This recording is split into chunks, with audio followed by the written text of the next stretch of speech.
Welcome to the show, folks. It's another Takeover Tuesday with your boy Maximo here at the table. And I'm excited because every week for 21 weeks, this is episode 22 of bringing folks to the table, having the realest conversations, the realest stories. Somebody asked me today, hey, I can tell you're good at what you do. What's your target audience demographic? We don't got one. We're bringing everybody to the table. We want everybody to watch. This is a space for everybody. So we want to get to your comments, your questions. Make sure you're tagging us, you're liking, you're sharing, you're subscribing, and make sure you follow MC², the two homies at the table right now, LQ and Smeazy. I'm so excited for them to be here at the table at VOD Pod Media. Boys, how we feeling tonight? Gucci. Feel great. Oh, you got to get that mic a little bit closer. Oh, yeah. There you go. Good. He said Gucci for y'all that y'all didn't hear, but welcome to the table, folks. So tell me, man, what's been up? It's been a few years since we've broken some bread and since we rubbed elbows, but what y'all been up to in these last couple years? Work. They've been working. So what's that work look like for y'all? A lot of writing, a lot of self-discovery, trying new things. And yeah, just work, to put it simple. Yo, this is a high-tech ass mic. It's pretty high-tech, man. Sure we got to give a shout out to Gylan Jackson. Spend a little bit of money to get these mics on the table. So thank you so much, sir. Yeah, man. New albums, new album projects, new concepts, as well as videos and media, promo, marketing. We just really took the brand and elevated it. Yeah. we took the brand and literally made it our platform to stand on. And so we've been in this game for 10 years now. Okay. And it's crazy, like, to say that and to be able to have the backup and the proof to say it, you know what I'm saying? The discography, it's nuts. It's been a lot of learning, a lot of mistakes. But now it's like we're professionals and we know what to do. We know how to handle ourselves, and we about to start smacking people upside the head with this logo, bro. So much far to with go, this brand, and we ready for it. I like it. Yeah. I like it. So a couple things I'm hearing. One of the things that I got from what you telling me is consistency. As I mentioned to you, we 22 episodes deep, and everybody and their brother and their neighbor and the dude that mows their lawn, who happens to be Mexican, just kidding, they have a podcast. Right. Now, in our communities as well, a lot of people try being athletes, right? A lot of people try to come up being athletes. We also have a lot of people that want to be rappers, right? See, but y'all seem different. I'll be honest with y'all. Y'all seem different. How so? I don't know. It seems like there's some depth here. Yeah. It seems like there's some seriousness to the craft. Yeah. There's some respect that's involved with it. Yeah. When I ask y'all what y'all been up to, you talk about something that's introspective. You talked about self-discovery. Yeah. You talk about we've been putting in this work. We've been here for 10 years. So consistency is key. To not for everybody, but it seems like for part of y'all's game where y'all are going, consistency has been an aspect of this. So if y'all are different, which I feel like you are, what makes y'all different? Oh man, us. You know what I'm saying? That's just a natural. Yeah. That's a natural thing. Yeah. Because we're very similar, but there's those fine tunes of how he grew up and how I grew up. It's still parallel. So I hear what you're saying in terms of y'all being different. That's not what I meant though. He mean different. I meant y'all's game, y'all's musical talent. It's a duo. Y'all seem different in terms of I got you of a brand. Right. Y'all ain't like I could just grab y'all off the shelf and get y'all like a bottle of Fanta, or I could go get y'all like a a 6-pack of Miller Lite. Y'all seem like a fine wine in terms of your game, your music, right? We don't call that a fine cognac, bro. Okay, cognac. That's right. We gotta sip that VSOP. Yeah. So let me ask, for those folks that have never heard y'all, your music, how would you describe your brand and what y'all bring to the table musically? First and foremost, it would always start from hip hop. Okay. That's where that foundation is. Especially in the era where we grew up. You had the Tribe Called Quest, okay, Slum Village, all of those. Those are the things, the DIllas. Those are the things that influenced us musically. Now we kind of get into the transition of how music is now. How do we translate saying something, and still keeping it current on like a trap beat, So it's really just trying to keep your sound, but also tailor it to the current listener and be like, ooh, they're really saying something on a trap beat. You know, it's a lot of exploration in that too, though. It's a lot of curiosity in that too, though, because we came up in the sounds of like, you know, those guys. Like my favorite rapper is Common. His favorite rapper Fonte from Little Brother, and it's bars in that. Yeah. You know, for real, there's levels to that. Like you could. Y'all could teach a class on them two people alone for an entire semester. Yeah. And hip hop and ethics and all that other shit. But outside, my bad, I cussed. You good? We curse on this show. It's a late night show. Shit. Shit. Hey, look, that felt good. So essentially, it's exploration too, because like, before moving to Chicago, I grew up in Kansas, in Wichita, Kansas. That's the middle of the map. That's the middle of the country. Everybody comes from there. Like literally everybody. So I was listening to everything. And even though Common and Talib Kweli and Questlove and the Roots and all them niggas, they was my favorites. Yeah. I was still listening to Devin the Dude. I was still listening to like old Swisher House before they ever came up. So by the time they came up, dude was just like, hey, these cat Mike Jones is fire. I'm like, no, he's not. And two, these niggas is old. What do you mean? Yeah. Like, I've been, like, Paul Wall's on my top 5. Wow. So it's like, it's rooted into that. And so it's nice to pay homage with these new projects. Yeah. To even those guys that we haven't really had the opportunity to really, like, we listen to this too. And it's a lot of growing up that we did, man. We used to try to save hip-hop. And it's like, hip-hop don't need to be saved no more. Yeah. At all. It's like, we going... It's at where it's at for a reason. For real. It's interesting how hip-hop has evolved over time. Yeah. Because I feel like we're probably from the same age bracket, right? Grew up, some of the people you talk about. I remember I seen Common live. Yeah. He came to my college, man, blew me away.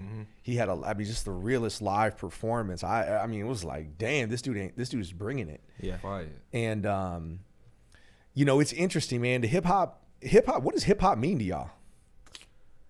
That's a life choice, bro. That's a lifestyle. Yeah, pretty much. Because I see you got a tattoo. It says hip hop is my soul. Yeah, man. Music, it's up there. Music is my life. Hip hop is my soul. Yeah, I got that a couple years ago, actually. Yeah. But it really kind of saved my life in a kind of introspective way, because like I could have been doing something else, that getting in trouble kind of thing. Lupe you know fiasco, I could have been Yeah. Shout out to Lupe for real. Yeah. And it just means a lot to me. So the fact that I could do this with one of my best friends on a high level, there's nothing really better than that, So you kind of stick to the craft itself and, wanting to make a difference in a listener's life, like it did for me. You know, when I heard Fonte and what he was talking about, being able to identify with that and being like, I want to do that, And so I was like, okay, let me put these beats away and, let's see what's in my head. So I start writing, and I'm like, all right, let's do that. Yeah. Yeah, we have a huge hip hop following that watches the show. People from all over. Shout out to our brothers from Philly. Shout out to everybody in Texas, up in Michigan. We got people that are like hip hop nerds. Yeah. Like can analyze bars. Like you talking about, they already passed those classes that you was talking about. They ready for the master's degree and the PhD in the lyricism and just getting lost in. I remember the first album that I really like listened to like over and over and became a student of hip hop was Wu-Tang's Triumph. Was it Triumph, the album? What was the album that had the Triumph? It was a double disc album. Was the Triumph? The Triumph was the track 394. We're gonna have Guyland fact check that for us, but we'll get back to that. Yeah. But if you know about it, get it in the comment section. Talk to us about the first album that really changed your outlook, changed your life, made you look at hip hop differently. Do y'all have one of those? Bro, so like I said, Common my favorite artist, bro, for real. And the Beat album, the one he released, I think that was 2007. Yeah, it was a little later. That was like phenomenal. The only album that I've ever, not ever, the first album I was able to listen to from beginning to end. Yeah. And without even knowing, just seamless. Totally. Because you want to know what happened next. That was produced by Kanye, DIlla. Shout out to DIlla, rest in peace. yeah, like that was the album that introduced me to the hip hop that I fell in love with. Yeah. I already liked music. This was in high school, so Cass was just listening to Lil Wayne. The Game was hot at that time. It was always like, who's better, The Game or Lil Wayne? And like, Jeezy was out yeah, around that time. Jeezy, he was coming up. Gucci Man was coming up, Gucci. like early Gucci. So the South was just like changing so much. Yeah. And culturally still at that time, and then everybody in Atlanta was hot at that time. You couldn't talk shit about Ludacris at all. Like that was, and that's the thing, like hip hop came from like a grunge underground, like telling our stories to mainstream. yeah, Like hip hop is mainstream. Like Snoop Dogg is Martha Stewart's like companion, right? I mean, Yeah. You got Common, who's like an A-list actor. yep, Right. I mean, real. you've got people that are the culture just living it out. Man, who else was I thinking about? That's just like, I mean, look at the halftime of the Super Bowl. I mean, that's like you can't say it's That was you couldn't even almost say it was rap music anymore, or hip hop. It's just music. It's just music. For like this genre that we're living in right now. I mean, these guys are like godfathers of music. That's Like the they most put consumed genre right now. they in the put world. rappers into the such and such Rock and Roll Hall of Fame. Yeah. Because it's like that is rock. Like rock and roll was like the sound back in like the 60s, right? That was the thing Exactly. for Americana. Now it's hip hop, man. Yeah, because of the impact. Because of the impact. worldwide, universally, like hip hop is not going anywhere. Yeah. For real. So, yeah, it's a staple. It's We in playing them good hands. That's why we don't need Yeah. to save it. Like that's not the top mission. So Yeah, I remember Nas's album, right? Hip Hop is Dead. Oh God. And was it dead? Was it on life support? Was it ever go? I think around that time he was just kind of feeling some type of way, because around that time, you had Soulja Boy, you had God, what was the other man, I can't remember his name.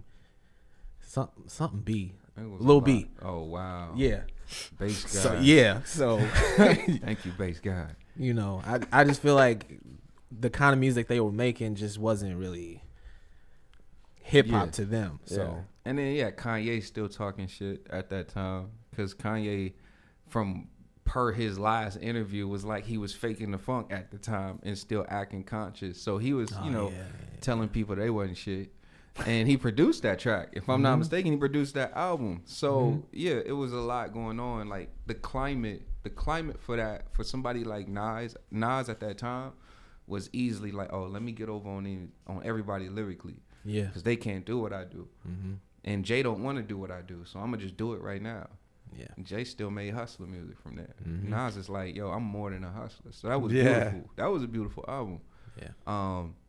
But I mean, he got the point across, but I think that also challenged people that were like really like into hip hop, like the artists, almost like the Kendrick Control joint. You know what I'm saying? It's like it's gonna challenge everybody who's really doing it to be like, nah, like I'm gonna make a way for this. And like, Yeah.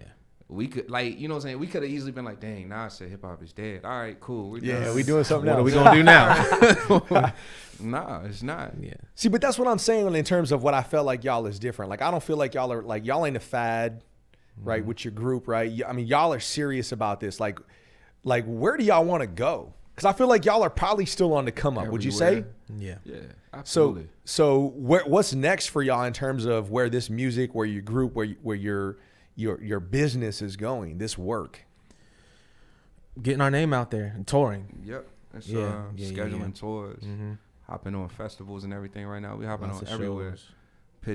Pitching more music to TV, to a bunch of entertainment companies and stuff like that. Shout out to #Washed in Dallas.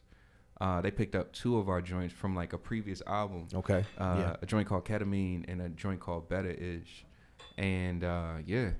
That And joint's shout out to been streaming. Maria too, because she hitting the ground running. Maria's boy. hustling out here She's for you. keeping She's us going to work. busy. She's Yeah. going to work for y'all. She's going to bat. So real quick, we're going to jump around a little bit in this show. This is more of a talk show than it is a podcast, to be honest with you. Y'all look great on camera, by the way. Y'all got any quick shout outs you want to give to the audience, the viewers, anybody watching at home? Oh, the squad. Shout out to the Squad. Soul, the Elevated Peoples. You know what I'm saying? Yeah. Tribe all day. Throw them V's up. My So does dreads the do tribe look and my good. I niggas like go all that. out.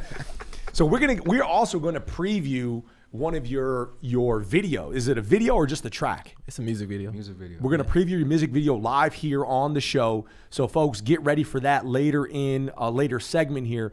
But for those folks that don't know, where they find y'all right now? Because we know folks got multiple tabs open right now. Yeah. They can tab over to YouTube or somewhere to find your music. Where can they find y'all at? On YouTube, that is YouTube/MC2 Music? TV, MC2 Vibes TV. Yeah.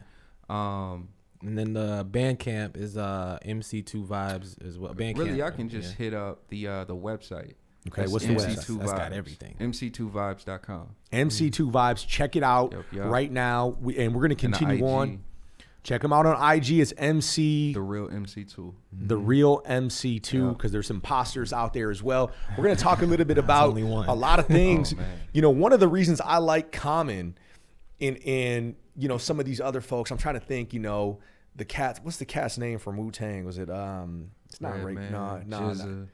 It's probably, RZA. No, the RZA, that these people have crossed over to not only being musical icons, but cross-pollinating into different worlds, whether it be acting, whether it be writing, whether it be, you know, storytelling in any form or fashion. People that do multiple things, right? Fashion designers, Yeah.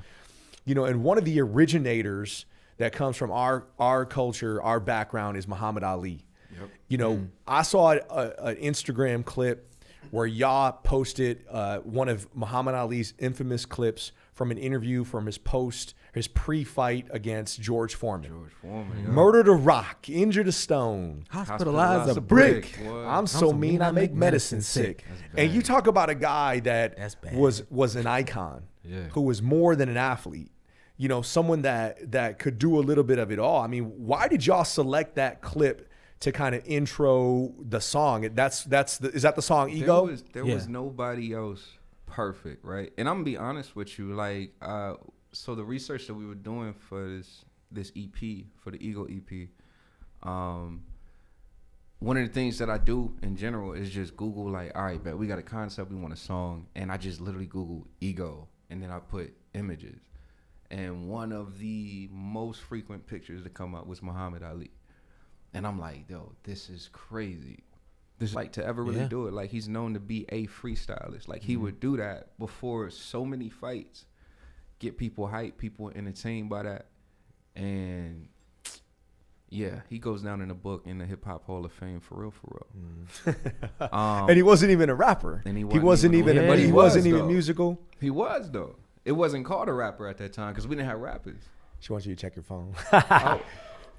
For sure. Yeah. Yeah, we didn't have rap at the time, but if there was a rapper who was like a godfather, someone who was anointing and previewing the game, and that's how you know someone is groundbreaking, someone's a trailblazer, because they doing stuff before it was. There's a genre for it, and he was an innovator. I mean, if you look at his fight game, you had a 6'3" heavyweight that was one of the fastest we've ever seen. Yeah. Right. So you didn't have heavyweights that moved as fast as he was, so he was an innovator. Exactly. I mean, did his boxing game speak to y'all as well? 100%. I have to send her this video. Because there's different styles, right? Just like in the rap game, in the fighting game, athletically, there are different styles. Yep. You know, you think of heavyweights, you think of, like I said, George Foreman, who was more of like he would clobber people. Muhammad Ali was a graceful butterfly type cap. You look at, you know, Mike Tyson, who was more of a bulldog with innovative bursts and that peekaboo style. You know, I mean, what do y'all think about Muhammad Ali in that era, man, coming up from standing for what he stood for? Man, that dude, that's incredibly phenomenal. We need more athletes. We need more entertainers, more professionals. The ones that speak their minds. Exactly. You know? And not just saying something to go along with, you know, whatever society's saying. You know, have your own opinion, but, you know, still be respectful about it, you know, and still make that impact to make you think like, man, something's really going on in this world, like the whole Vietnam thing, you know. Exactly. Just speaking on real things and having your own opinion and making change outside of the profession that you're in. Yeah. And it was always ego, for real. It was always ego. Because even in boxing, you have to have an ego. He never, even be it boxing or be it, you know, civic justice. Like, this dude was like, yo, this is who I am. This is what I'm going to do. Yeah. and y'all just gonna deal with that. Yep. And they just dealt with it, and that was it. And you can't go made against them changes. because you know, nah, this ain't what's happening. Like this is what I believe in, and that's it. You know, refused the draft, which was unheard of for that time. Gave up the heavyweight. He was stripped of his title. Yeah. And he lost 3 or 4 years of his prime as an athlete. And that's something most people wouldn't do. Exactly. You wouldn't, the heavyweight champion of the world, I mean, that's like the president, you know what I'm saying? It don't get much bigger than the heavyweight champion, at least in that era. Nah. And, you know, think about the mental toll that it took on him to give away your most crown possession, where they would have to kill you in the ring to take that title away from you, but he gave it up. Well, he didn't give it up. He was stripped of it, but he stood by it. I mean, most people would say, okay, you know, all right, then, you know, if you're going to strip me from my title, then I guess I'll do what I got to do or something like that, right? Exactly. Nah. And that's what I mean. Like, just die sticking by to one your thing or opinions. another. Yeah. You can die. I mean, it's crazy because we were both in the military. You know what I'm saying? So it's like, we know what it is. It's you know, you do this for me, I'll do this for you. Politics. And at that time, it was just, you do this for me. Like, let's be honest. This was, you know, the AmeriCorp that we're talking about right now. So, you don't kill me my way. Yeah. You don't come for me. And that's beautiful. And that's what we're saying in this album too. So it's like, it really like, yo, Muhammad Ali was the perfect choice for y'all can't contend with us. And that's just a widespread message. For real. Very, very strategically widespread. It's like, yo, we're on par with the best that you listen to, and we can keep up with everything that's fresh and new. So, and it can't be denied. You listen to it, can't. So let me ask y'all, like, how did y'all get this confidence in your game, in your music, in your work? It's always been there, you know, but being who we are, you know, we've always been humble, you know, that's just who we are. Yeah. You know, we could talk shit all day on a record and be like, I'm better than so and so, I'm better than whoever, right? Yeah. That's what you're supposed to do. You know, you're supposed to feel like you're the best. You hear things and you're like saying like, we're not them dudes. Like, okay, let's take humbleness out the picture. Yeah. What are we gonna do now? Yeah. Let's show them. Let's bring out that ego, okay, and really do this, and not in the same fashion that we've always done it. You know, the boom bap beats. You know, we gonna pick some beats that people wouldn't even think of us to be on. You know, and murder them. You know, easily, and still having bars, you know, saying things. You know, concepts. Exactly. Yeah. So yeah. It was that time. It was definitely that time. And the whole EP itself is really just a slingshot of the series that we've been creating for the last 2 years now, between Venus, the Space Tape, now Ego, and then the last part of that installment is going to be called Mars, that we're releasing at the end of the year. And so, so on the surface, it's us talking shit, but on a deeper level, it's very with the projects that he just about all that, you know, and Ego is just a catalyst segue to what we're gonna do next. It's like, before we get to this, so there's relationships, and ego is, you know, you got to kill your ego in order for you to actually assess and grow and heal and deal what you got to deal with. So it's also, you know, that's an entendre, because it's like telling cats ahead of time, hey yo, you ain't shit, we can out rap you, and we getting ready to. That's the thing. I mean, that's the thing about talent. It's like, I like for the game to speak for itself, right? Like I want people to be like, oh man, we heard about you, Maximo. We heard about, you know, we heard a lot about you. Like, I don't want that to be like, forget all that. Right. Like, I want this current interaction, this next interaction to be all, y'all got that. In fact, when you talk about being ahead of your time and doing things, going forward, y'all been at this for 10 years. We got to give a shout out to our viewers, Mickey Sweet and Cheryl Meadow, who are watching right now. And they're giving a shout out. They're like, what's good? Mickey. They said, we love y'all. We've been a fan of their music and it's been in their rotation for years. Yeah. Cheryl says they were ahead of their time when we had our first meeting with them like 5 years ago. So shout out to these two also, just being in the community and encouraging people. Really? They've been watching this show. They've been supporting. They've been, you know, holding it down for the hip hop community in San Antonio for a long time. They have. They have. Much love, man, for real. Absolutely. So we appreciate that. So moving around, when I heard y'all's a couple of tracks from some of your social media that's out there, I heard a lot of different influences. And I'm like, okay, they must be, I heard a little bit of Kendrick. And I'm thinking, okay, they must have been on some of that K Dot, right? I feel like y'all must have been fans of him. I heard a little bit of that in the music. Who else would you say have, out of all the hip hop icons that we know, have influenced your music to say like, okay, there's, because I already heard y'all say a few, right? A Tribe Called Quest. Yeah, you talked Tribe. about Common. As far as duos, like Tribe Called Quest, Outkast. Crazy. You gotta give it to the hip hop duos. Even Beastie Boys to an extent. Yeah, we learned a lot from the classics too. And it's hard to throw lyrics back and forth between two rhymers on stage because number one, rappers are like egotistical as fuck. So it's like they want to be on stage alone by themselves, you know what I'm saying, and just control everything. So it's hard to do that, but when you can and you finesse that, it's beautiful. So we got to give cats like Lil Brother, that's heavy influence, man. Ninth Wonder, Fonte, Big Pooh. Yeah. Common, Talib Kweli, The Roots, especially. We have a 5-piece band now. 6, Yeah, 6. Oh, when we became like MC² with a band. Like we didn't really know what that was gonna sound like, and so it came to fruition. Man, that's 2017. Yeah, we put this band together, and we've been rocking ever since. Killing it, you know, with live shows and everything. It was one of those. Thought. Come on now, man. The Roots, man. Black Thought, for what he taught me was voice projection. You know, so Black Thought, Andre 3000, Fonte, of course.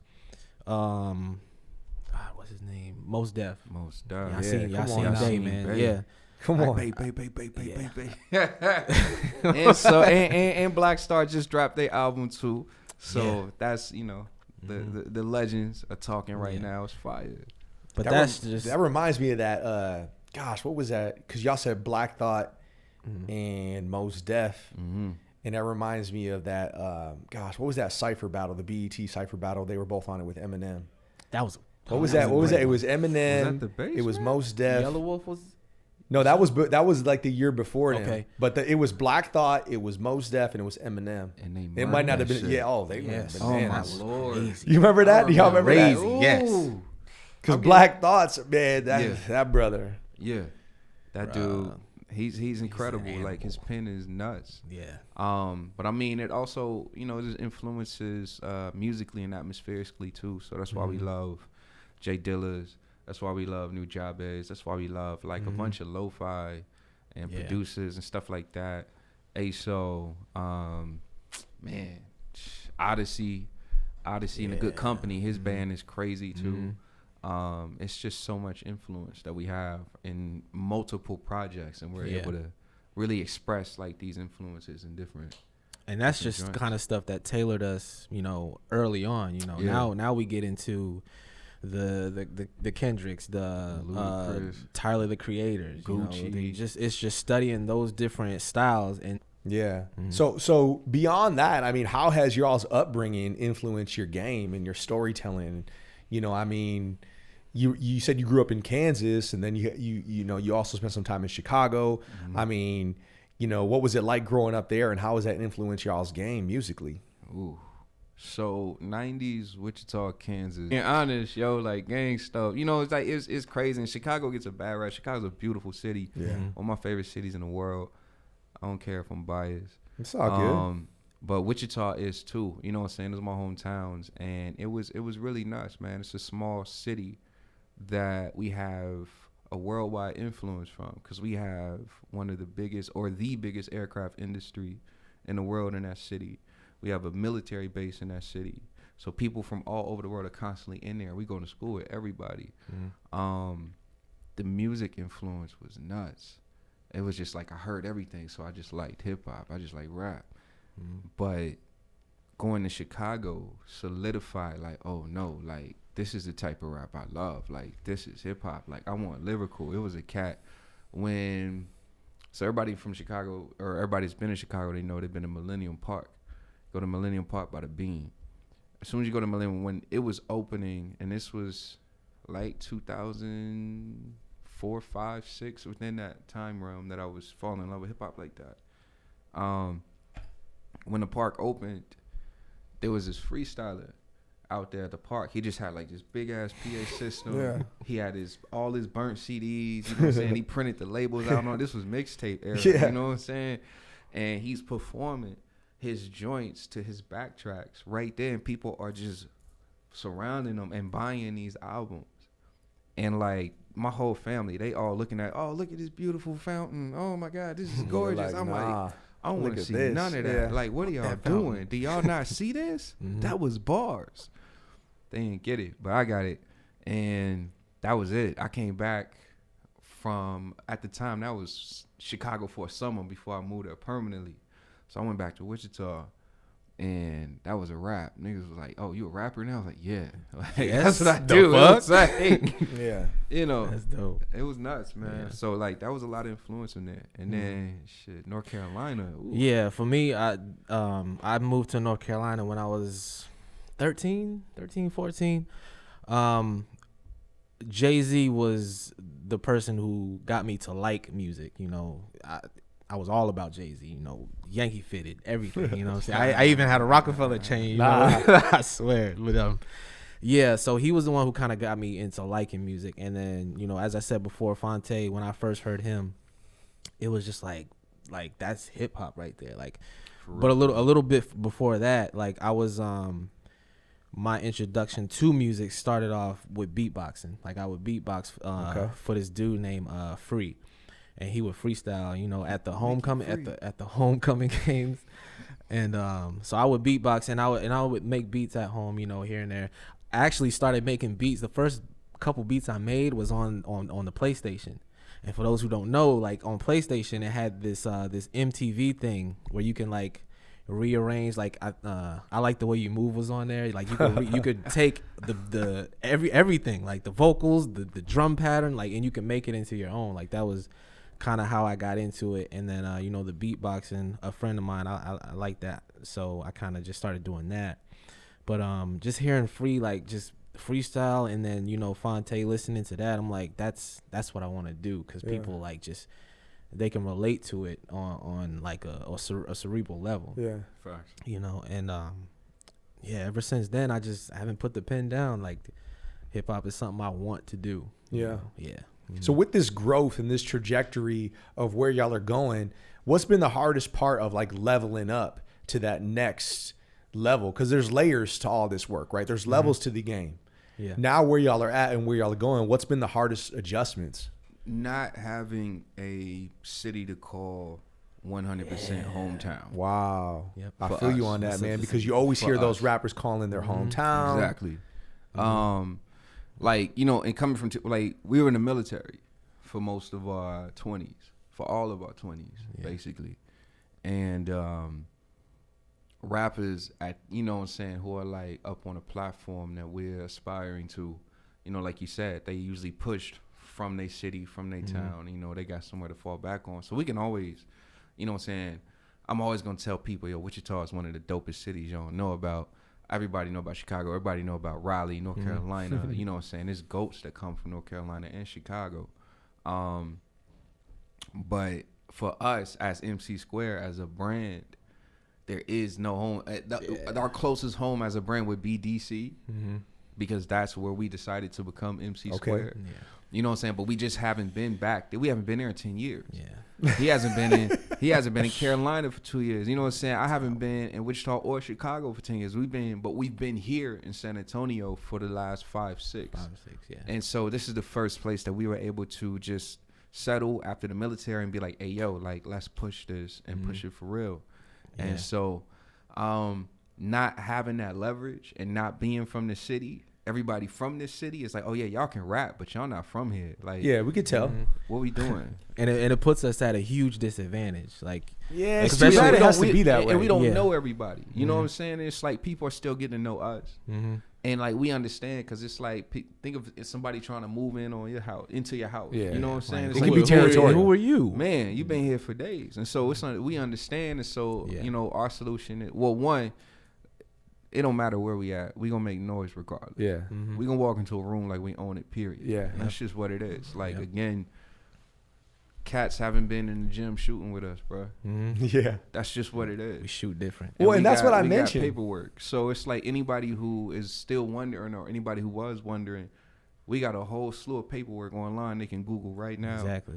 And MC², boom, music, MC² music, literally. And there's a story behind it. You With know, the little there's- too, there's- respect There's it too. longevity in it, you know, because for our first 3 mixtapes, or our first mixtape was done in DC, and you know we were in the military. So when I had gotten orders to go to England, and it was a simple conversation, you know, between him and I, and he was like, "Yo, what you want to do?" I'm like, "Let's just keep going," you know. For real, for that was real. it, you know. For real. So our second mixtape was done in 2 separate countries. Yeah.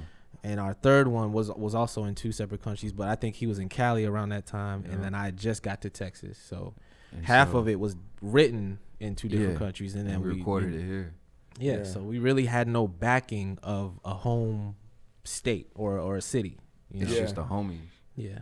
Legitimately, it's just the homies. Shout out to our peoples too. Again, like the Elevated team and the homies that contribute to that. The homie Dez, he just mixed and mastered the last album too. Follow him on IG. Some guy Dez, that dude is amazing.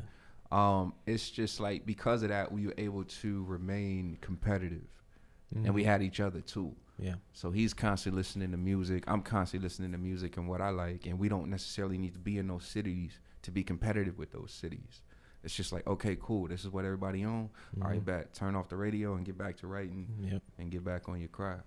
See, that's what I'm talking about when I said that I feel like y'all are different, right? You ain't listening to the noise. You ain't buying into the hype. You talking about let's do this work.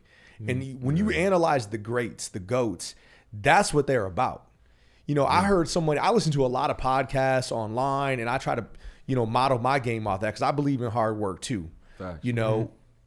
Listen, a lot of people tell me, hey, Maximo, you're a very good public speaker. Well, I wasn't born that way. I had to work at this shit, right? real, for real. And I was listening to a podcast with Zab Judah, who fought Floyd Mayweather in a boxing match a couple of years ago. He said after that, he helped Floyd train for, I think, the Manny Pacquiao fight. He said Floyd trains like he's broke. He trains and works as hard as he goes to the club. After he goes to the club, he runs home.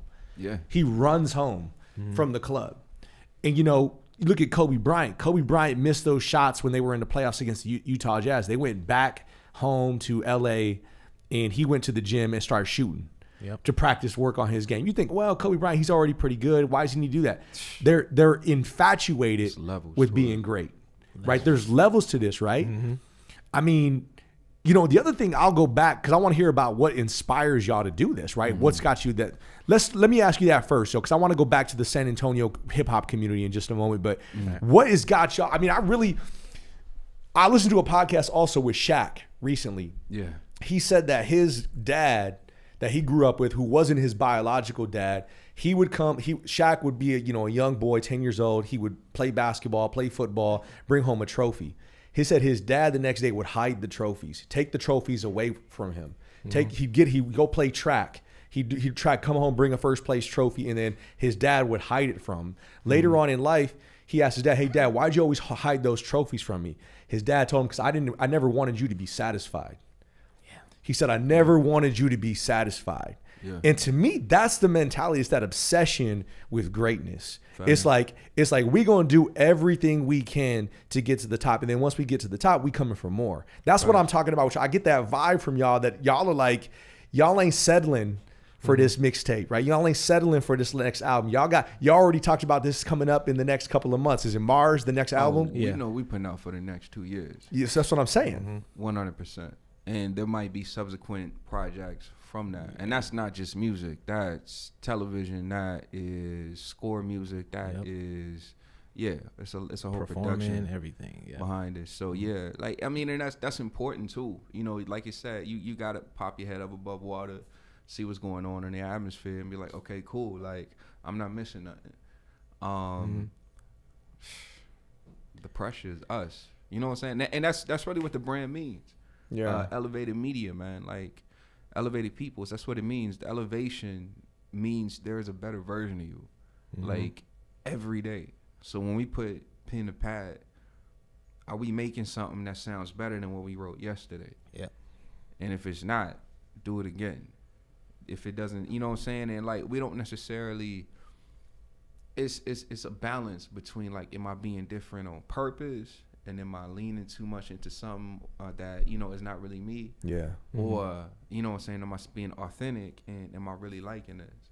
And for us, it's like, you could throw any sound at us. If we like it, we just gonna roll with it. If we don't, that's it. You know what I'm saying? I might try it, he might try it. But this is like, you know how you feel about something when exactly. when you put it down, you know, it's different. And it also helps to have like an in-house sparring partner, you know, to keep that sword sharp, you know. Yeah.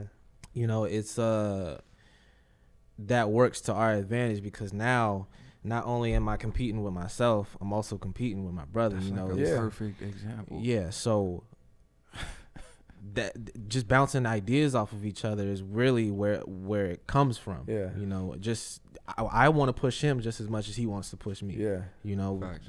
because we're in this together. We gotta build this brand. We gotta make something for people to be like, okay, that's why they're doing this. Yeah. And iron sharpens iron, steel sharpens steel. Yeah, exactly. And the true greats make everyone around them better. Mm-hmm. So if y'all are continuously pushing each other to making each other better, that's only going to elevate your game as a group. Right. One of the other things that is likened to that, in addition to what you mentioned about the San Antonio community saying, well, we're not from here, you know, but the talent in the game should speak for itself. Mm-hmm.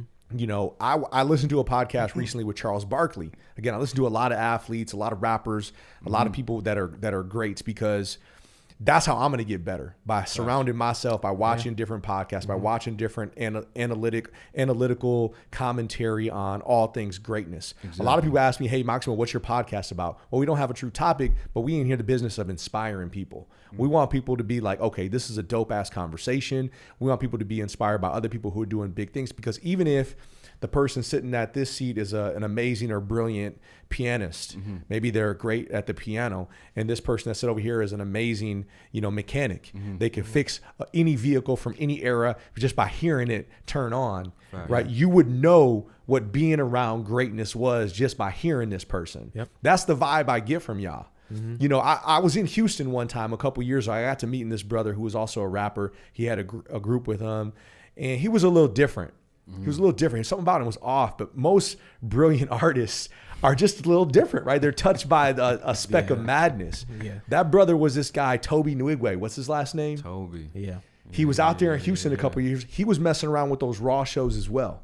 Yup. And I met him That's out in crazy. Houston. And he was just a little different, man. I remember he had people come into the show and they were asking him if he played football. I don't know if he played football. That's a big dude. People were saying, hey, are you still playing football? He was like, nah, I ain't messing with that. And he was into the music. And I remember him being real focused on the show. He was thinking about, okay, how they were going to perform. They had about 10 or so people on stage. Some people were singers. Some people were melodically, like percussions and different things. Yeah. And he did like a spoken word type of influencer type of show. But that goes to show you, man, anyone can blow up with all of the different avenues how music is consumed right now. For real. It ain't the days back when we was younger. I remember when I was younger, I was dubbing tapes off the radio. You know what I'm saying? Listening to, I was like, hearing the song, make sure I liked it, and then dubbing it real fast. I had that Macaulay Culkin tape recorder. Yeah. Yeah, man. So what I mean by that is, based on all the avenues that people consume music, whether you're here, whether you're in DC, people are gonna feel y'all. One of the when I was going back with the Charles Barkley thing is when he played on the Dream Team in '92, you had him on a team with Jordan, Magic, Bird, Stockton, Malone, David Robinson, Scottie Pippen, some of these legends. And this brother was getting off. He averaged the most points out of anybody on the team over Jordan. Facts. Wow. You know, and the coach, Chuck Daly, who was the Detroit Pistons coach at the time, he told Chuck, he said, hey, Chuck, come on over here. I want to talk to you. He says, hey, man, you're the second best basketball player in the world. Yeah. And Chuck's immediate response was like, well, who's better than me? I didn't know somebody was better than me. Because his mentality was like, we the best. Yeah. I'm the best. Right? Exactly. Like you talking about. You like, we gonna perform with the best and the legends. Now Chuck looked to him and said, well, Michael Jordan is better than you. And Chuck agreed with him. Chuck agreed with him. But if you liken Charles Barkley to Michael Jordan, you talking about, hey, you up there with the greatest at that current time and era in that space. So anyone can come up at any time if they putting in that work. And you never, Charles Barkley never played with none of those other people, but you put him on a dream team and he got off. Facts. Because of talent, because of the work he put in, the dedication. You don't want to pay attention to what else everybody else is doing, right? Yeah. You don't want to pay attention to what people got going on. You know what I'm saying? Like I said, we poke our heads above water. We kind of see what everybody into, what's hype. That's how we've been studying for this album and preparing for it. There's an album that died for Ego to live. And it's in the graveyard, and that's just like any great songwriter, any great rapper, you know what I'm saying? It's like hip hop as an art form, even spoken word to a certain extent. You mentioned Toby. Man, I bet you all the great writers, they got these notebooks of shit that they had never released to the public. But every now and again, you go grab a bone out of the graveyard because it fits for something that you got going on right now. We building Frankensteins. Come with it. We building Frankensteins, and that's like, and again, gratitude, right? Because that's 10 years of being able to be like, yo, we got that song from like 8 years ago that we can take that from. And we can learn from it. We can see where we were. So yeah, man. Like for guys like Chuck and all those greats, dude, that's all they doing. They burying the past versions, bro. Burying the versions that weren't good enough or weren't great enough or whatever. Like you can't tell me I'm not the best. It's like, I'm gonna agree with you. Kanye is amazing, but so am I. And that's just what it is. Like that mentality is absolutely. It takes work though. It takes work. It takes that getting better on purpose mentality. Yeah. But you have to understand who you are. Like as an artist in any regard. You could be a painter, you could be an athlete, radio host, everything. You have to understand where you are, where you stand, and the craft that you're in. Yeah. And studying. You can't be in a certain profession or whatever and not study what came before you and the things that you don't know currently. Correct. And you ask what inspired. In order to be a great, and you ask what inspired us. It's just ourselves. There's been times where I'm at work, and I'm like, what does this word mean? Because now I want to use it in a bar. And it can mean, one word can mean multiple things. Now you're talking about entendres, you're talking about similes, you're talking about word association, and it's just things like that to have people pay attention to what you're saying and being like, oh wow, I never even thought of that. Tony Beck, I never knew. Yeah, it's just learning and studying. Everything that's around you, like he said, we'll pop our heads up, but most of the time we in hermit mode, just trying to improve ourselves and our lyricism. Yeah. Yo, real quick, what was the name of Chris Tucker's character on The Fifth Element? Yeah, Ruby Rod. Ruby. Yeah. Ruby Rod. Ruby Rod. So that picture, that painting of Ruby Rod, right? I thought that was Maria for 2 seconds, man, and I looked funny. And I was like, bro. That's funny. Dylan brought that in. We got to get some more photos up here. But shout out to Chris Tucker. Hope he's watching. Ruby Rod. Didn't he just release a stand-up? Yeah. Not too long ago. Chris Tucker? Yeah. Real quick, what y'all think about these comedians being assaulted on stage since we talking about? Beat people's asses. Beat their ass. Come on, be here and whoop some ass. You're not going to run up on Dave Chappelle. And I heard Chappelle got a couple licks in. Down. Yeah, he did. So. Definitely. Got a couple kicks in. Yeah. But it's I just saw he was like saying he was triggered by some of the comments he was making. But I mean, for one, it's Dave Chappelle. Like, come on. And two, like, how can you be so self-absorbed to where somebody saying something can trigger you to be physical with them, instead of having some type of dialogue, and I'm sure like whatever Chappelle was saying, like it wasn't from a place of hate, and he said it multiple times, he's telling these stories in conjunction with jokes so that you can feel, that everything isn't, this or that, it's from a place of love. And if we have that dialogue and you can understand how somebody lives their lifestyle or this, that, and the other, there wouldn't be a need for somebody to come and tackle you on stage. Yeah. So let's go back. We talked a little bit about we danced around the San Antonio hip hop community, but we want to draw some attention to this because we're in San Antonio. We have a global audience, but San Antonio, for those that don't know, is the 7th largest city in the country and growing. Facts. Wow. The state of Texas. There's a lot of people moving to Texas from all over the country for all sorts of different reasons. Some political, some just because San Antonio's economy or Texas economy, business reasons, so on and so forth. Housing market, you name it. Military City, USA, as it's affectionately known. Correct. These brothers mentioned their military. That's probably why they got here. A lot of people in San Antonio are military affiliated, whether it be on the Air Force, the Marines, whatever it may be. San Antonio's not known for its hip hop nationally, I would say. I don't know. When you think of hip hop, you think of, Brooklyn, you think of Chicago, LA. you think of Detroit, you think of LA, right? But there is a ton of talent in San Antonio. Absolutely. A ton of talent for those folks that don't know. What I'm saying is when you think of hip hop cities, you don't think of San Antonio. Not yet. Not yet. Not yet. But talk to me a little bit about the San Antonio hip hop community. Maybe some folks that have shown you love, some folks that haven't. The community is beautiful. Yeah. For real. It's welcoming. And so we were saying earlier, we came here 5 years ago and, we ran into the dang, how come we not getting calls for all the big shows and stuff? Cause we'll go do all the, the small weekend local free shows and everybody for real. And I'm talking about, we'll even drive to Austin and on a Wednesday, we should do the Spider House Ballroom. And that cypher didn't start until midnight. For real. And we got work in the morning at 5, 6. Damn. And we got to drive back. And so, but it was worth it. You know what I'm saying? So it was Because we had to establish a name for ourselves. Right. We were fresh in the city. So, you got to hit the ground running. For real. Yeah. So it got to a place to where probably a couple years of doing that, it was man, all right, this is cool. We doing all these shows for free for everybody and everything. And money ain't never been the focus, but it was just we also don't feel the network increasing. Mm-hmm. I don't feel I'm known. We gaining new fans, yeah. But as far as people we work with, it's okay, cool. Y'all good, y'all can do this, but y'all can't do this big show. And it was just okay, we don't like that.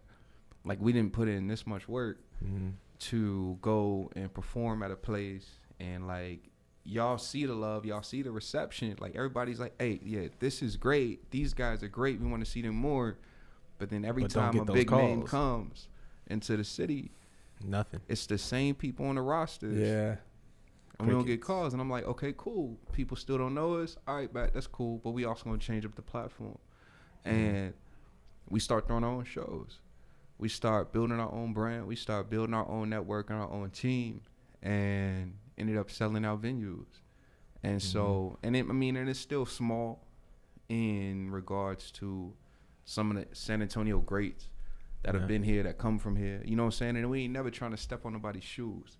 But it's it's going to be this way in any city that we go to, essentially. And it's really not, we're not trying to be glued to any city per se. Yeah. Even. We're in a very beautiful place not to be glued to a city. Yep. So we can go staple ourselves anywhere. Yeah. But yeah, we had just ran into that and we get it. You know what I'm saying? Cats really was just okay, cool, but show and prove. And so these last 2-3 albums have been reasons to, what we sound like. Yep. In San Antonio, you've heard of us. You know somebody who's heard of us. Yep. And that's what it's going to be until, it gets to, we're a household name. Yeah. And that's just letting the music speak for itself, like you said. It's if we don't do any interviews or podcasts, if you listen to the music, you can't deny it. And everybody who has been rocking with us, it's love for them. You know what I'm saying? It's amazing. You mentioned Spy and who was Rich. YR. Rich is watching too. Shout out to Rich. Heck yeah, man. So it's it's been love in the city for real. So it's we've received that little bit of backlash, but for the most part, it's been an incredibly welcoming city. Yeah. And we're not afraid to say San Antonio is home. It's Yeah. just like, nigga, let us get on these shows. Like, if this is home, like, you know what I'm saying? Like, we trying to put on and show people in the world with the network that we've built over the years with our homies in like way different circles than San Antonio. What San Antonio has to offer. It's homies from here who had to go to LA, to New York, you know what I'm saying, all that just to work.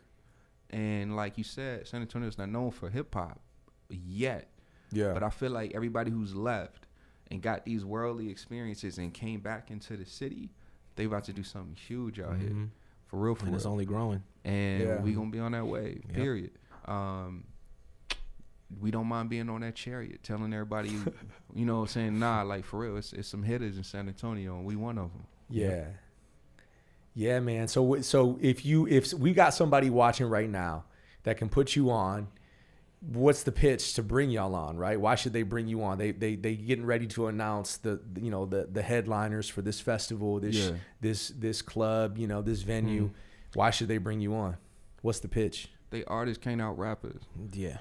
And we have everything. Like all we need is somebody to back us. We got the lyrics, we got the sound, we got our own website, we got I was trying not to say that, but yeah, that's really we just need the money. Like, just these dudes over here are really like we've done everything correctly. That's ego talking. They can't out rappers. It's some amazing rappers in the world right now, but again, it's like it's a Barkley status. It's like, yo, we gonna bark with the best of them, and we gonna bring down.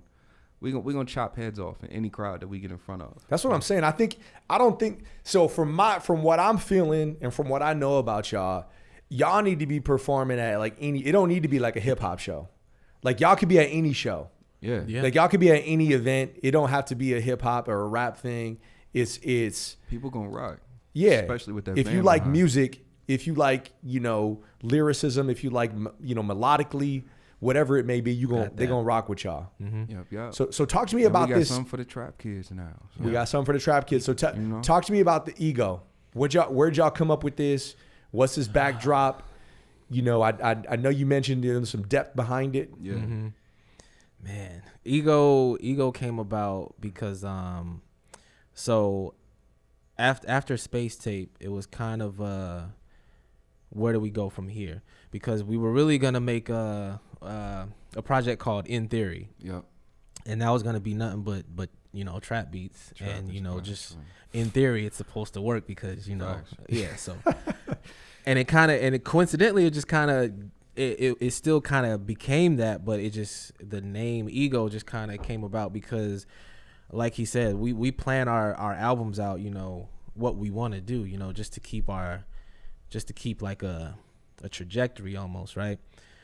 So after Space Tape, knowing that we want to go to Mars, that's the vulnerability, the male emotion, and things like that. It was almost like how do we transition from Space Tape to Mars, And the fact that Mars is really just like on some grown man reflective, growth type shit. Like, there's really no hits, like not hits, but like club club bangers. It's all like serious type stuff. So Ego came about, and it worked in our advantage because now we can get that out of the way. We have these songs in conjunction with Mars to kind of get away from the monotony of being so vulnerable and all that other stuff. So but Ego, it was like we needed to control our ego to be vulnerable, check the ego, really. You know what I'm saying? And that's just in general terms, you know what I'm saying? When you in terms of healing and like doing like social work and stuff like that, it's always like, but what does your ego have to say about this? What does pride have to say about this? And so with our album called Venus, Mars will correspond more so with Venus, because Venus was all about black love, black women, self-love, and stuff like that. And so we asked ourselves, all of these songs that are targeted towards black women, how can we target the same album towards black men in the same regard of relationships? What would that look like?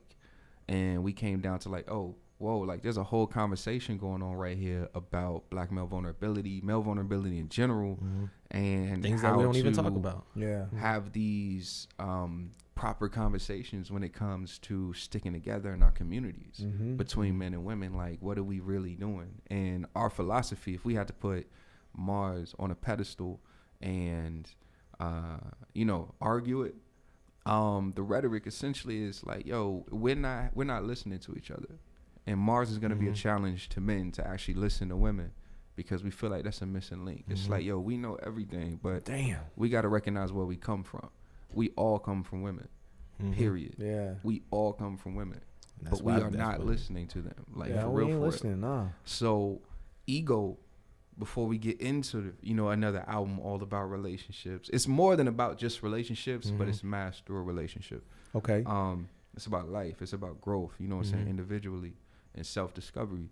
So that path to self-discovery gives us, combating the ego. You got to kill your ego.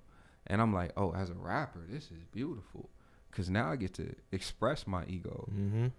I get to tell people I am better than them. I get to show them that. I get to rap on trap beats that I've been wanting to rap on for days, because everybody's used to us on the Boom Bap. Everybody's used to us on the lyrical, and it's still lyrical. Shout out to J. Cole for dropping that KOD album. You know what I'm saying? It was like, oh man, you can be lyrical, you can bar up on these trap beats, say less, and people like it. Bet.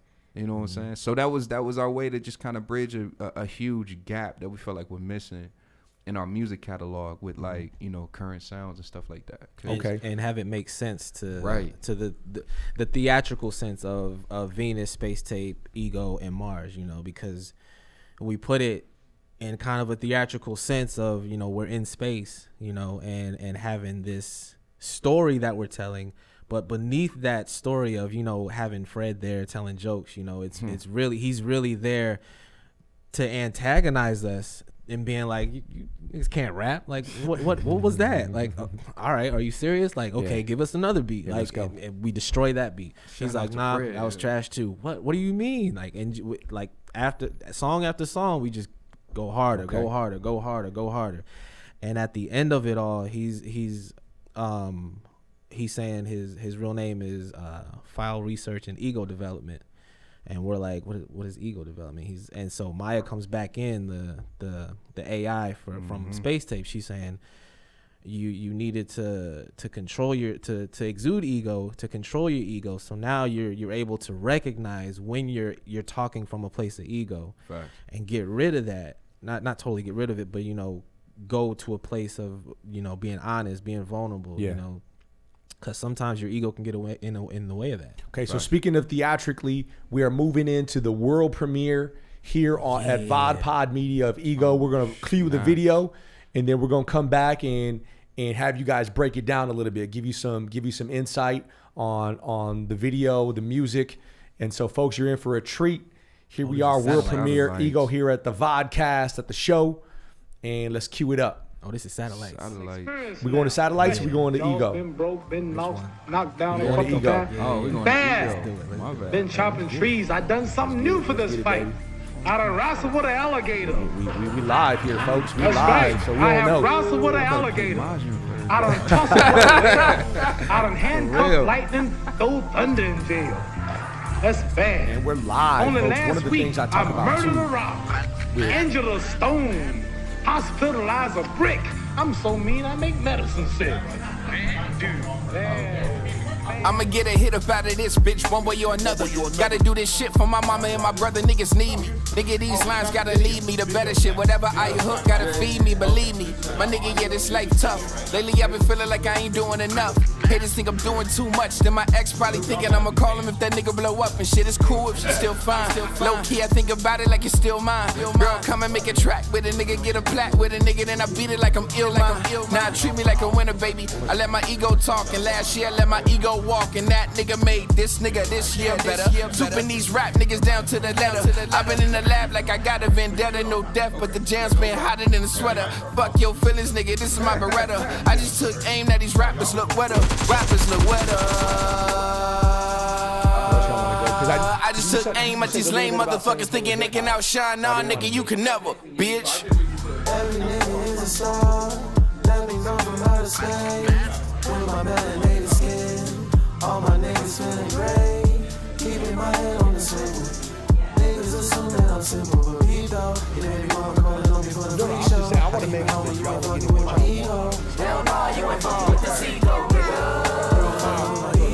Hell nah, you ain't fucking with this ego, nigga. Hell nah, you ain't fucking with this ego, nigga. It's just a free throw. Hell yeah, this is just a fucking free throw, nigga.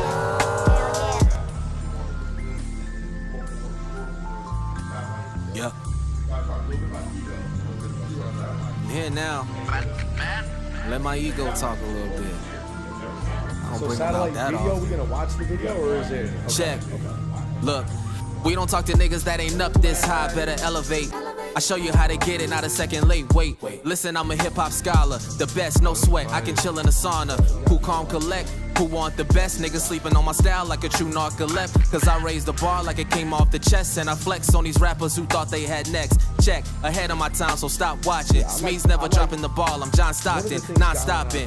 I land punchlines for niggas who be wanting to smoke, I'm hotboxing. Yo, so you can miss me with that. Trying to show y'all niggas that we really can rap. Crossed over to your lane and we killing the trap. Pass the baton to my nigga, this a victory lap. Getting money for these lyrics like it costs to think. Shorty wanna connect, I said it cost a link. With this energy, baby, you gotta pause and think. While Q and Smeazy stay connected like a frosted minx. I'm too clever, hotter than a sumo wrestler in 2 sweaters. Sharper than some cheese, Smeazy is 2 cheddar. Please do better, cause I be leaving niggas shell shocked from the turtleneck up. I'm too shredder. Never ever bring your girl around the way I do it, so she like me now. She like my mental space, the way I write profound. She wanna ride the wave and how I pipe it down. And we gon' dip, but please know this, the MC's on point like a needle tip. With these lyrical bullets, yo, I don't need no clips. Somebody find my luggage before my ego trip.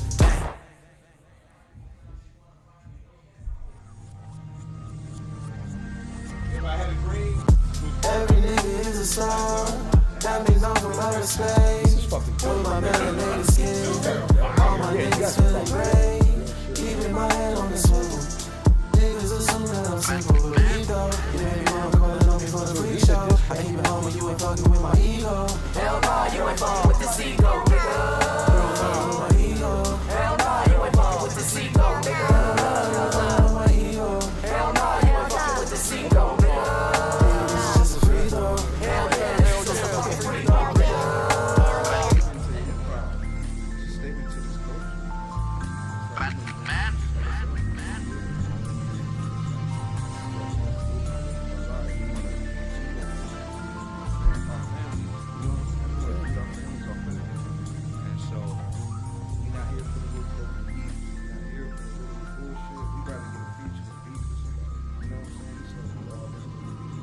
All right. There's room for I sure. can see the progression that y'all guys are coming through. nothing for As it. I see it, That's I what feel it. somebody You know told what me. I'm It was saying? like But whether it's hip hop or a wise man podcast, it's also like once said, if you look you know good, when you go to the you play grocery good. section, And if when you you go to play the good, grocery store, you rap go to good. And the if you cereal rap good, section.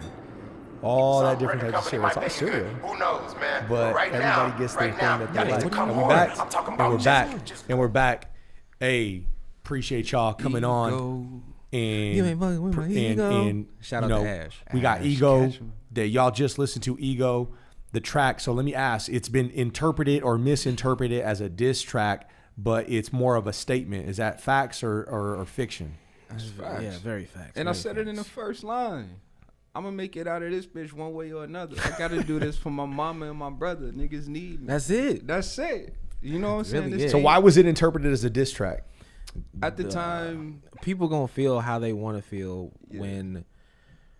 when their ego is being checked. You Facts. know, it's not us gearing this towards anybody specifically. It's us saying we feel like we are great because of A, B, and C. We're not here to talk about your feelings.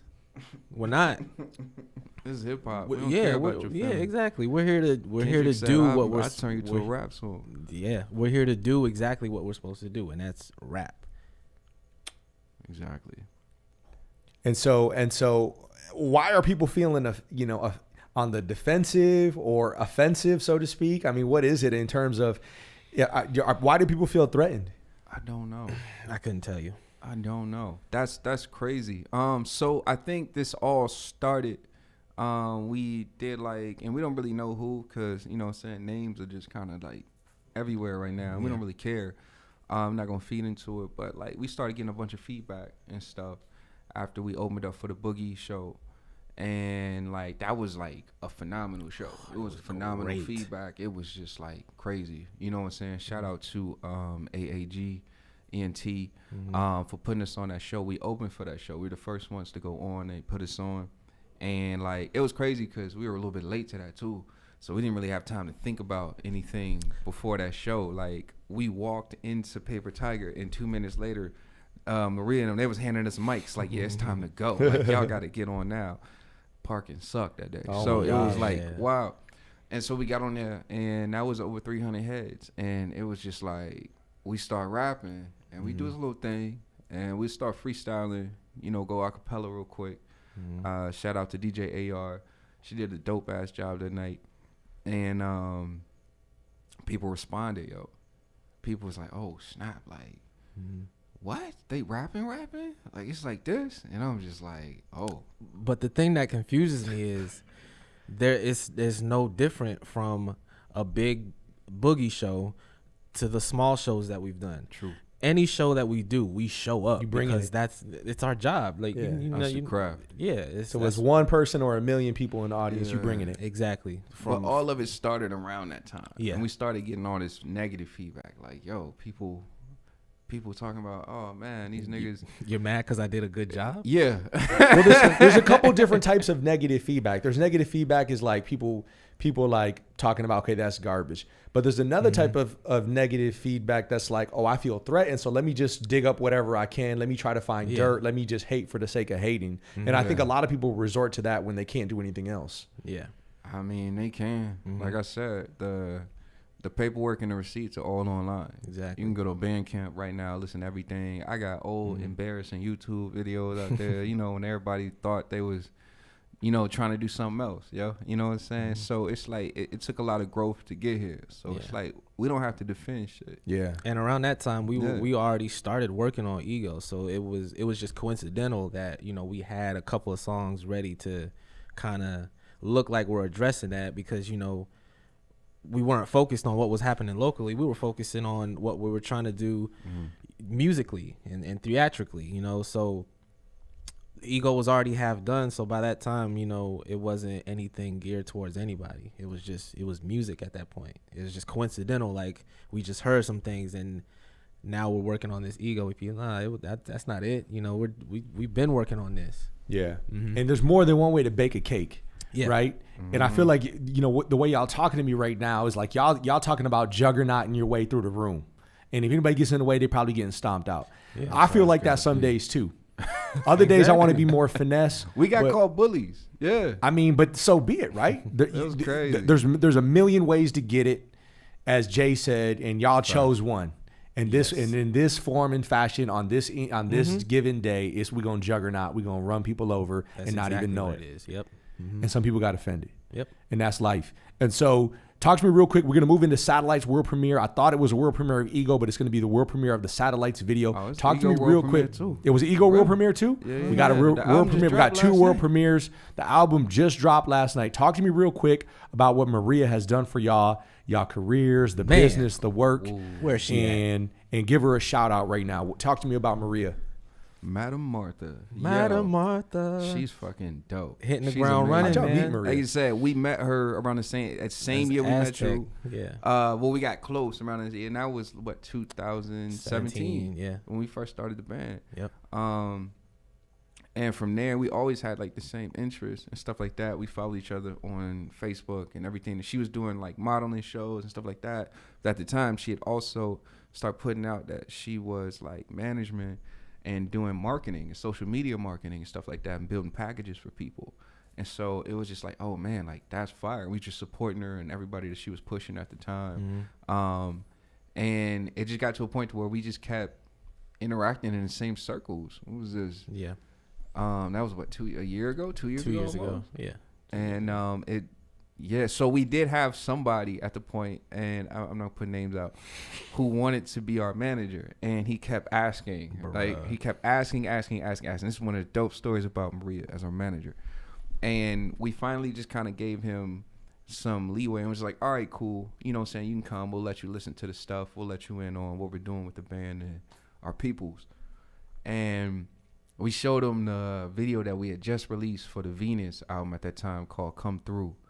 And shout out to everybody part of that. And he looked at it, and immediately after watching it, he started telling us what he would have did different and what he would have changed. Wow. And how he would have. And I was like, okay, that's cool. Did you understand what we did say, though? And he was like, nah, what was that? Oh, I didn't see that. I was like, okay, cool. And then You knew he wasn't for y'all. You knew he wasn't for y'all. We went back to Maria at the time and was like, this ain't it. That's not our manager. And later on, she was just like, yo, I kind of felt bad. She was like, but I really wanted to do it. Would you mind? And we wanted her to be our manager from day one, but we was just like, yo, I'm not going to ask you until we can afford you. And the blessing to us is that she asked us and was like, no, we can build. We can build from here. And it was just like, yo, whatever we got to do, say less. And it's been up. Yeah, ever since we got Maria. And it was beautiful having like one of the homies, like somebody that we chill with, somebody we can just talk to, who understood the music, who understood the direction, and who could also see the projection, who could also see in the future, like, oh no, I got people I can link them with, and they could be XYZ where they belong, where they should be. And instead of coming in trying to change everything, you know what I'm saying? Like, we're not afraid to change. It's just like, what is it rooted in? We've tailored this a specific way for it not to be changed forcefully. And I'm gonna just say it, bro's shirts was just a little bit too flashy for me. So I'm Gucci on that. His bro. shirts, like he couldn't come back to any of my neighborhoods back home with them shirts on. They gonna be like, hey, fam. Maria come to any city thugging because she's always ahead of the game, baby. Hey, that's what's I'm up. just playing, But yeah, for real, it's really nice to have somebody who understands and gets us as a group, you know, and understands and just wants the best for us, you know, just how we want the best for anybody in our circle, you know. Facts. Okay, so we're moving into the world premiere of the video, Satellites. Let's cue it up. I'm excited to view it. Oh yeah. And 1 then year we will. anniversary of the Space Tape. Space Tape been out for almost a year now. Well, more than a year now. May 4 was a year. Yeah. So we're gonna make it up. We're gonna make it here in just a bit. So talk to me about Satellites. I mean, what's the name? How'd y'all get the name? I mean, talk to me a little bit about the genesis of Satellites. Is a weed song. For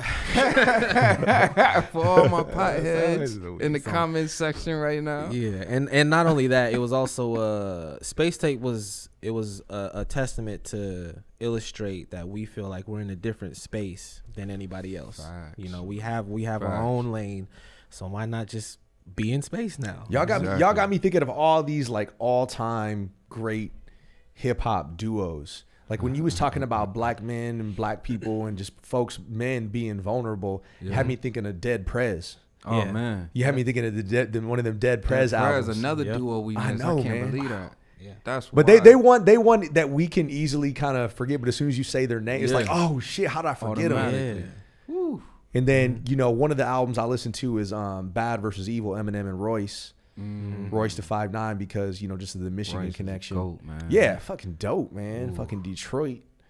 I mean, showing out there, you know, and just going global. You know, those guys putting out freestyles, just like one of the things we want to have here in the studio is like Westwood coming in here and just blazing the shit, get the mic set up out here against that black wall. Oh, that'd be beautiful. Yeah. Oh yeah, that's already done. We just waiting for the setup. Say less. Yeah, we got too much going on. Bars here. for that. I was just about to say that. Just bring us back. We got a little something, man. But yeah, in connection with those albums, you know, it's always been a thing of ours to create works of art, you know, timeless works of art. So you can go back and listen to it and just kind of be like, that makes sense. Yeah. You know, everything we do has to mean something. Yeah. You know, we don't do it just to do it, you know. Yeah. Just like the meaning from soul physics to Mars, you know, there's always something, especially starting with Venus, you know, it's connecting everything else because we're trying to convey an overall message. Yeah. Facts. Facts. But yeah, Satellites was that, man. We was just, I mean, ultimately it is a smoke song, but it is also like a, hey, we can out rap you song. By the way, just in case you didn't know, we can out rap you, but we'll smoke a joint with you too. You know what I'm saying? There's levels to it. Yeah, there is levels to it. But that's what's up. It's our song to just have fun and just like, you know, hip hop is not all about lyrics and seriousness all the time. It was a way for us to, cause it's more of like a trappy beat. It's definitely soulful. But it also gave us an avenue to just be like, yo, like we gonna kick it too. So, you know what I'm saying? It's not all lyrics and, you know, black power and what's the white man doing? Nah, like Still bars though. it's still bars though. Yeah. So what I'm seeing though from y'all, with Maria included, is like that, you know, if we likened it, it's the NBA playoffs. If we likened it to the NBA, we talking about a big three. Big three. So we got the duo, but we got the behind the scenes as well. And we're getting ready to queue up satellites in just a moment, folks. So thank you for bearing with us. We do a little bit of it all here, and one of the things we love to do is do it live. So thanks to all of our live viewers that watch along. Please comment with where you're coming in from. We know we got some folks out in Arizona. We got folks in Northern California. We got folks all around the continental United States. Yeah. People watching. We have people from the Middle East. Bro. And here comes satellites right here, right now, folks. Check it out. Let's do it.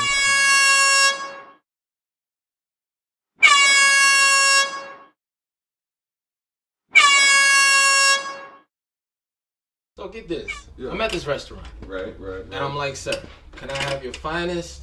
If that's my Spider-Man. All right, Spider-Man. And I'm like, sir, can I have your finest cereal? Oh man, come on. And he's looking at me like, we don't have no cereal. You got Who doesn't have cereal at the restaurant, bro? It was chicken noodle soup. Right, and then there's cereal. Pass me the olive oil. Bro, olive oil. Got you. That's unprofessional that a restaurant doesn't have cereal. They should treat it as a soup. Exactly. But I tell you what, they won't get my service no more. Nah, I'm good. What restaurant was that? I don't even want to know the name of it. Pass me a screwdriver. Oh, screwdriver. There we go. You know, we should open up our own cereal restaurant, man. We should. And be soup. And just exquisite cereal. Blunt. Got it. That's a hard day's work, bro. Man, this thing's broken. Yeah, we fucked it up. How are we gonna get out of here now? I don't know. Are we gonna tell them? Nope. Yeah. Could be alright. Okay. Time for a nap, bro. Let's get it.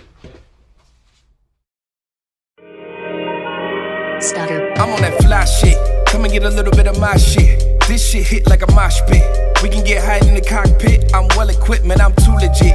These niggas on stupid shit. Miss me with that foolishness. No green streak, but I'm a hooligan. Now it's you again. Just chill, love. Shorty, what you need now? Cause I already gave you the ketamine. I got what she needs. Shorty, my fiend. Would you like lucid or wet dreams? I know you want something of this hydro. Let it burn like a ring of fire. Got yoga flame like a pyro. Come and take a little trip with me. Meditation for a clear view. Same height as my idols now. Take a look at my peer review. LQ used to smoke a lot. Hold up, nigga, I still do. I just bought me a spaceship. Got satellites in my rear view. I'm too cool, can't fuck with me. Fly don't come from me. Seeing me is a luxury. I go hard when I touch a beat. LQ is a beast, so the rappers ain't touching me. I'm on fly shit. All I listen to is my shit. Satellites in my living room. Miss me with that nonsense. Fact is, I'm smoking lemon dream, that haze OG, you know that vibe. I need to meditate and elevate to ease my mind.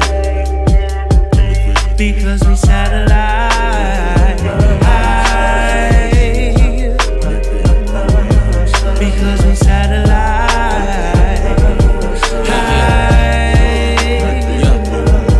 I'm on that elevating shit. Listen up, seat back and take a trip. Niggas think it's a game, PlayStation, but me, I'm on that space station tip. Been great with this, and I hope you don't mind if I brag. Nice with a mic, putting rhymes to a pad. Overwork time for the squad. Smeazy on his job, and I want my time and a half. Got my rhymes in the bag with a short 55 that'll sure get it live. Ask about me, cause your girl know. Every line that I spit, show your boy been dope. And she want those hits, no side effects. Hip hop like Daz effects. On time requested, MCs looking down on them. But I had to get my eyes a rest, and I confess, no stress, that's past tense. Space cruising with the black tent. Taking people on a ride with us. Give them something they had sense. We a space shuttle, you a shuttle bus.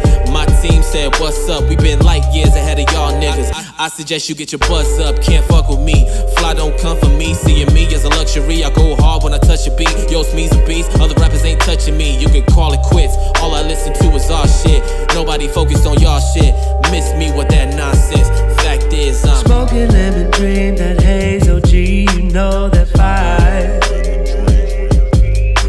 I need to meditate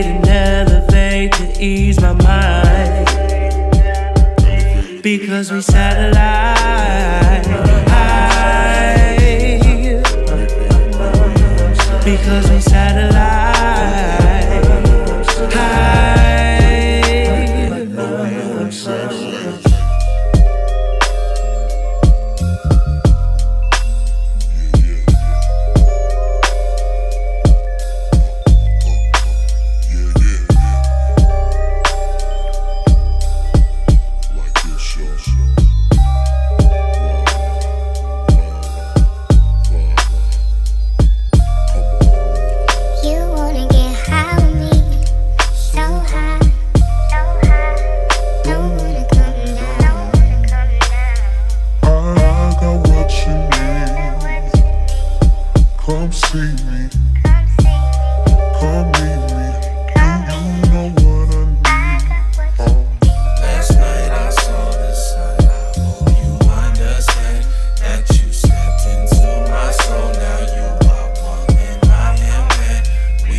And we're back. Yo, I'm fucking... Satellite. What? Shout out to my man Nigel Pierce. Shout out to Keanu. Keanu for producing that. S.O.U.L was that vocalist throughout Satellites. She also was the main vocalist on Venus as well with Sacred Fantasy. So yeah, man.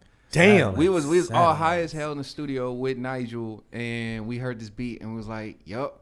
And that was it. And we literally started rapping about what we was doing, which was smoking at the time. And it was just a beautiful day. So speaking of double entendres, man, I'm blown away. Oh man, that's fucking hot. That was a vibe. Man. Yeah, that's the culture right there. That's the thing. You know, that shit's groundbreaking, man. That shit is on another level. And you know, here's the other thing: is to everybody watching this. You know, I come from people that.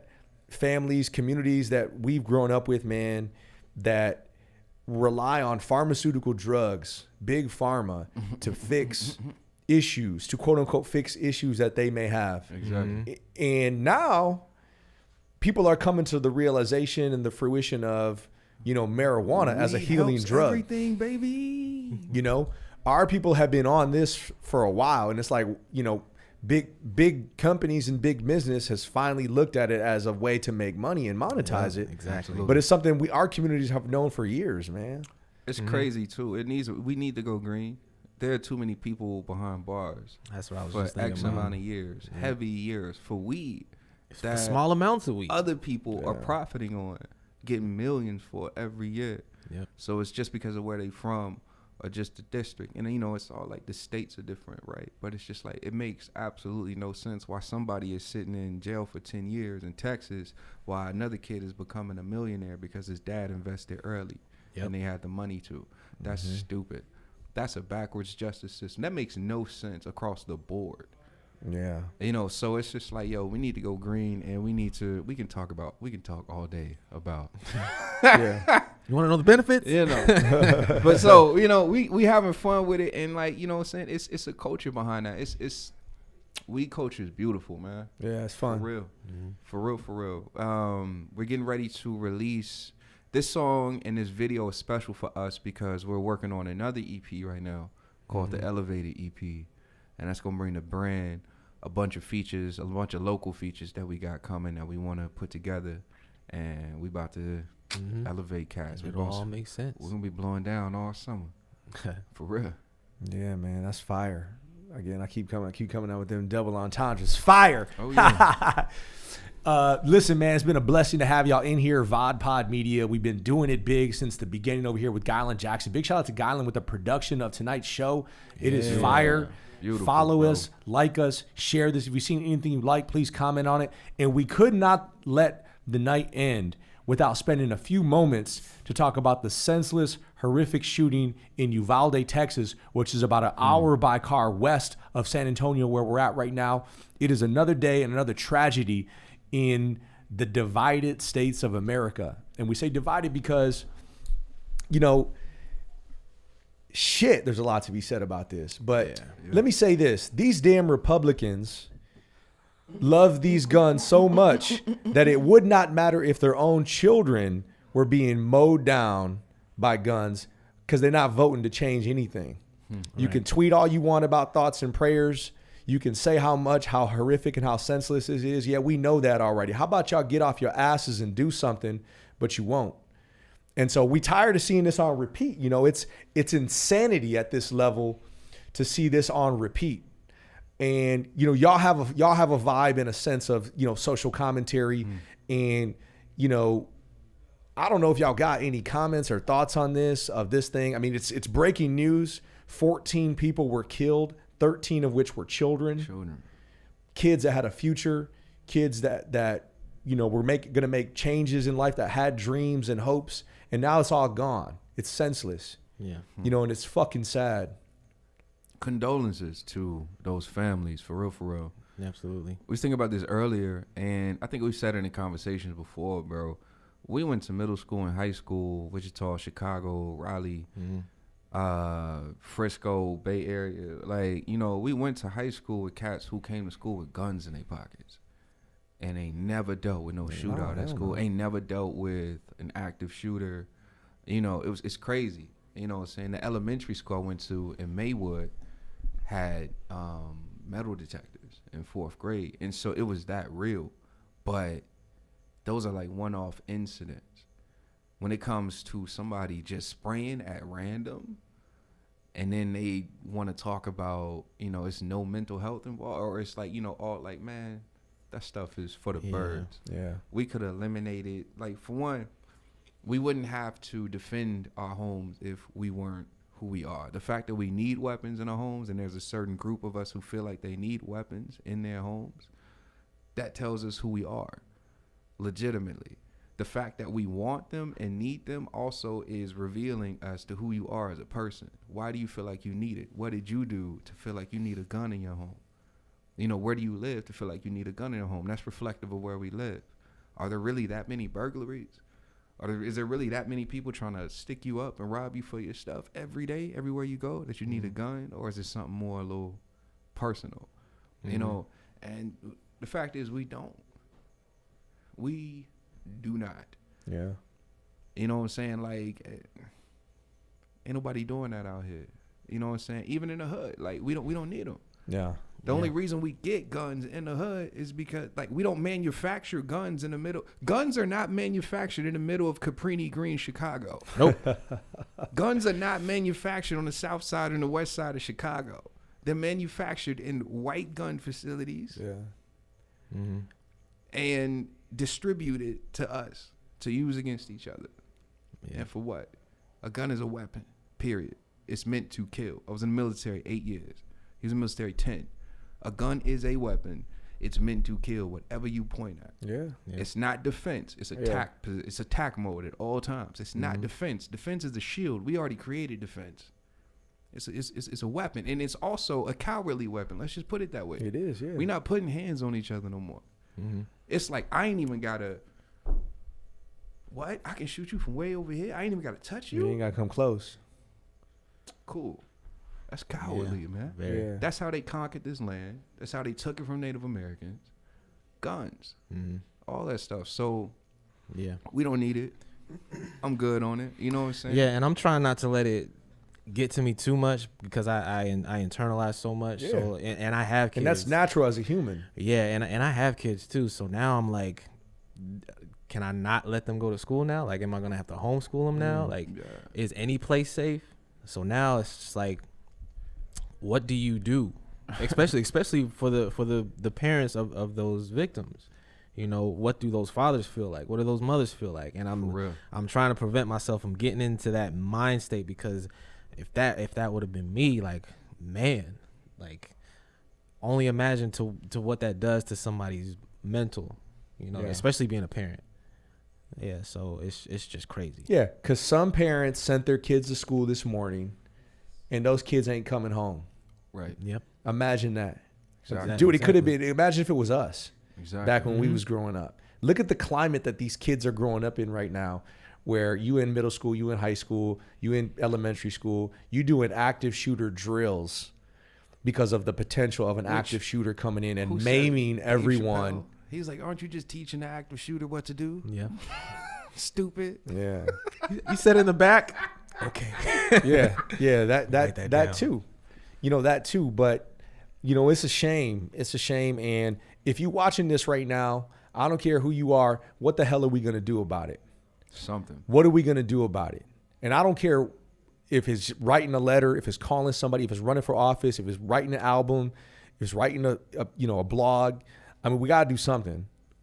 I don't know what it is, but let this be a call to action. If it's a call to action on deaf ears, and so be it. But man, I can't sit around. None of us should be sitting around and just allowing this to be commonplace. Last week, we had a guest on the show from El Paso.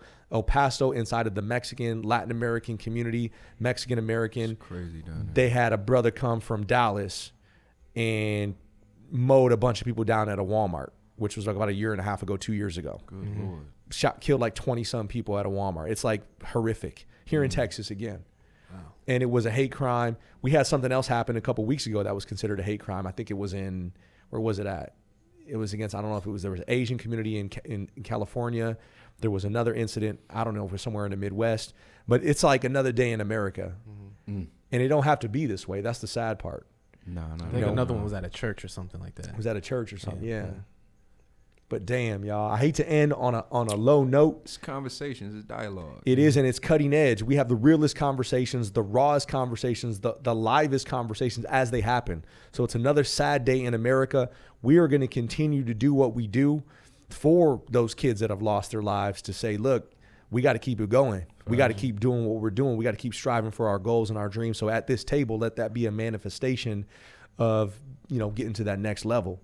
And it's sad. Rest in peace to those victims, their families. Man, I'm sorry. It's got to be that way. Facts. But y'all, it was a pleasure having y'all in studio tonight. Thank you. I'll let y'all get a couple of closing words, and we're going to end out the show on this terrific Tuesday.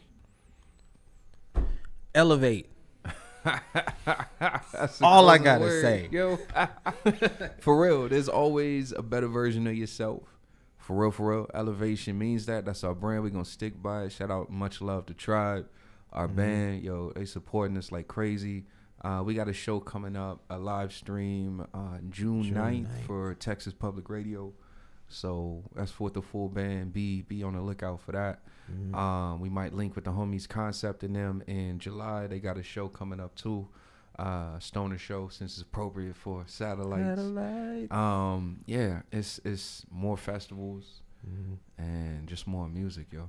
All right, there it is. Well, I'm a fan. Hey, if there's something I can do for y'all, let me know. I appreciate y'all coming through the VOD Pod. Shout out to Guyland Jackson. Shout out to Maria. Shout out to Amzai Dino, all the supporters. If you watching, like, comment, share, subscribe. Give us a comment. Let us know. We're going to get back on this stream. This show is on YouTube and Facebook. Go ahead and catch the replay, and we'll catch y'all next week, folks. Thanks so much. Peace and elevation.